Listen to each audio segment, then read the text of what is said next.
কৃষ্ণ, ধন্যবাদ প্রণাম। দেখেন বাংলাদেশের মানুষ এতটাই বাটপাড়ের বাটপার।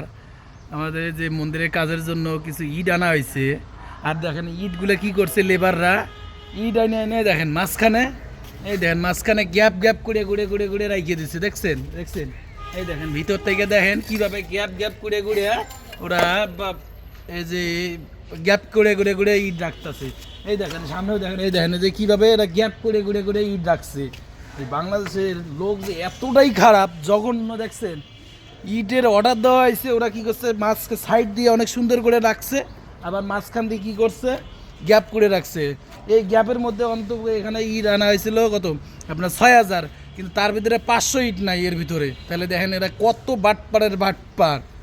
হরে কৃষ্ণ। সবাই যারা ইট আনবেন অবশ্যই ভালো করে চেক করে ইট নেবেন, বুঝতে পারছেন।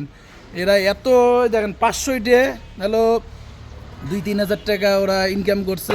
এই কারণে ইট নেওয়ার আগে একটু ভালো করে চেক করে নেবেন। হরে কৃষ্ণ।